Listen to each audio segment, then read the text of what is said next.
You talk about Stump the Skipper. I get the question every once in a while. It's like, hey, Skipper, I hate to put you in the spotlight, but here's a question I have for the base. And my answer is always, you can't put me in. I mean, we live in the spotlight. The XO and I live in the spotlight, and when we're happy to answer questions that the community has about the base, and we're also happy to, if there's good ideas out there, we're happy to dive down them and try and get them done.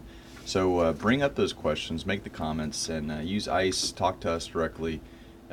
Use your chain of command is a very important way to get things done on the base. Either taking care of yourself, taking care of your shipmates, taking care of your friends, or taking care of the community at large. And certainly taking care of the school, and our kids is coming up. So as we're continuing, this will be like a 2-week part of a continuing series of the Back to School special. I want to talk about a couple of upcoming events that are coming up today, tomorrow, and this weekend. So first and foremost, the Back to School block party is today, and if you've had a chance to go over to the school and see the setup over there, it's fantastic. And we'll talk a little bit more about that later. Also tomorrow, again, my favorite event of the year is the Mud Run. The Mud Run is happening tomorrow at Kearney Park.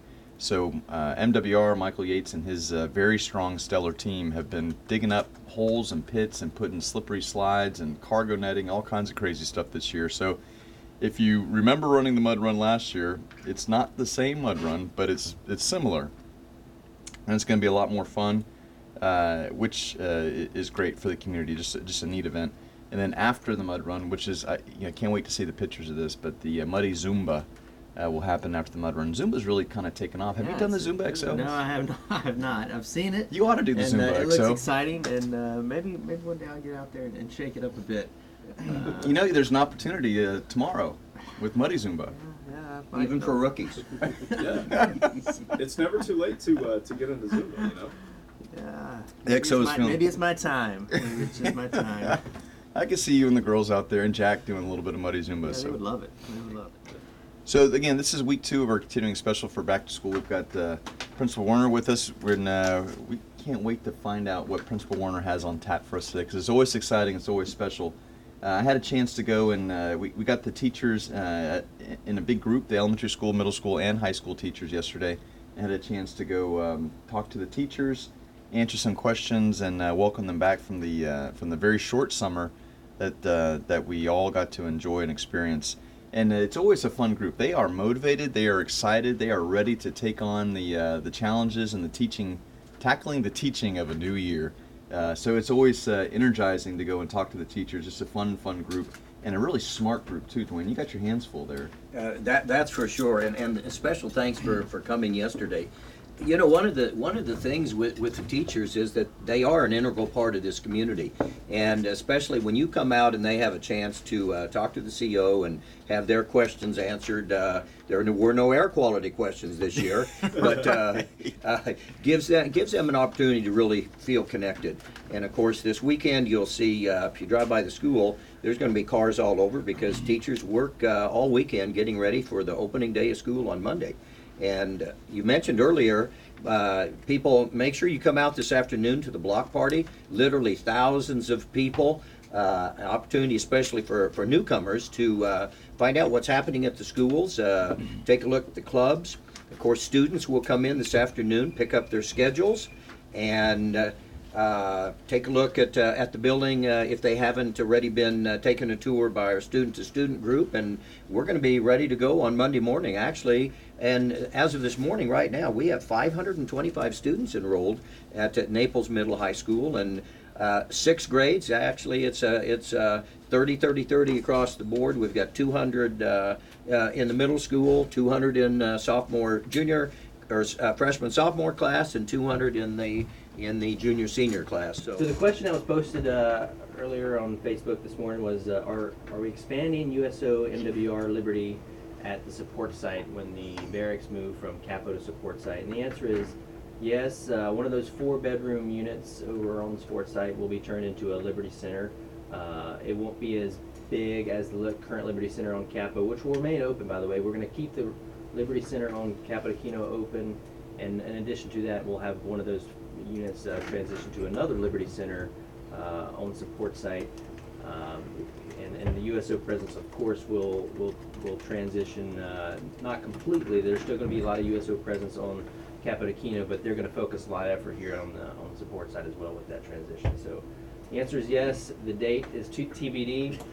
The move will take place with sailors starting in the fall here and proceed into the winter time.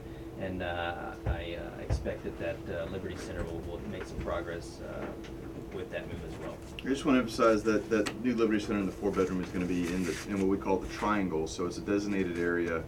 There's no fence around the triangle, but it's be within housing. But it's that area marked by the South soccer fields, the Roman cemetery, and one of the streets back there. So it's 11 buildings all told in the triangle. There's 7 2-bedroom, 3 3-bedroom, and 1 4-bedroom building there. So in that 4-bedroom building in the triangle, there'll be one of the apartment units will be a housing office 24/7 with the barracks petty officers and whatnot, and one other ground floor apartment will be the Liberty Center there. So we're looking forward to improving the quality of life for about 250 of our sailors that live in Capo and don't have as much access to those services.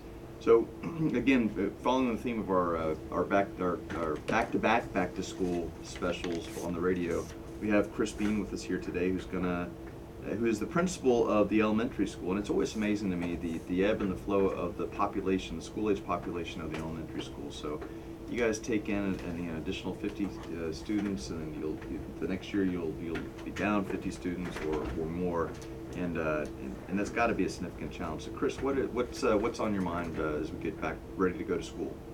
Well, I think that's a really good point, Skipper. We are always watching that enrollment like a hawk over the summer, because there is like you already mentioned, a great ebb and flow of the student population. We always try to remind the families, because this is not Vandalia, Ohio, where you have 100 kids every year in the same class, and you can expect to have 5 teachers every year, and it's very predictable. It's very unpredictable, and as so, we really have to watch the numbers. Therefore, we can adequately staff the schools. You don't want your first grader walking into a classroom of 30.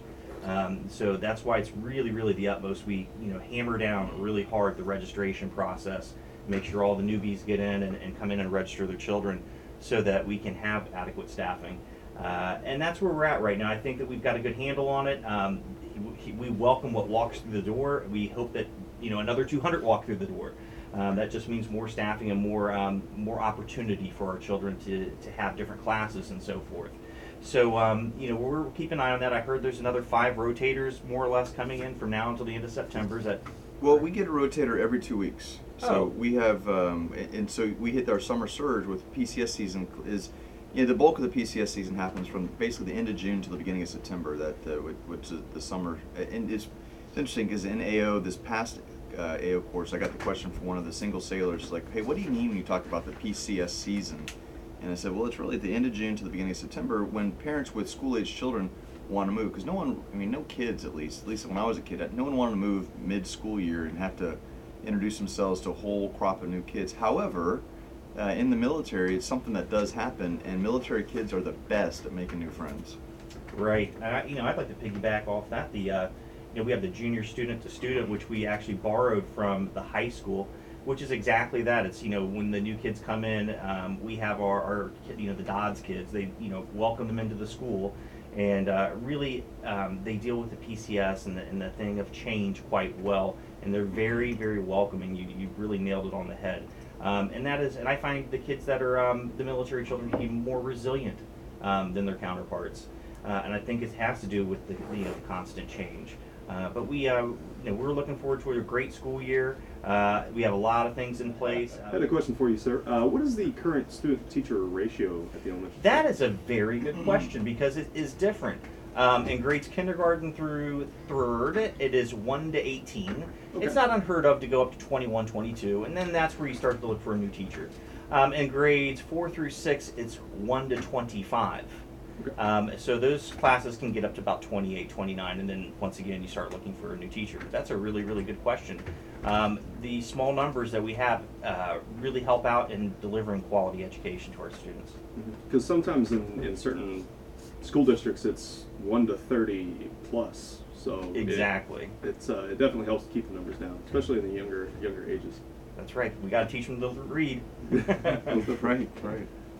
And add, because with you know, the new impetus on math and college career readiness, and of course your teachers came in early this week for training on the new math standards, and that's we're going to see a lot of change within DODEA over the course of the next couple of years as we move the new math standards up.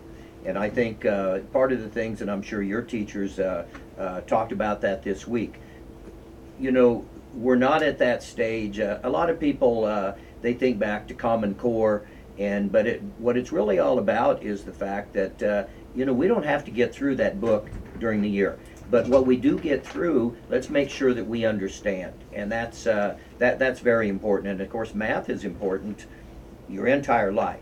So it's important those students to get a good start on math at the elementary, and then as they move up through middle and high school.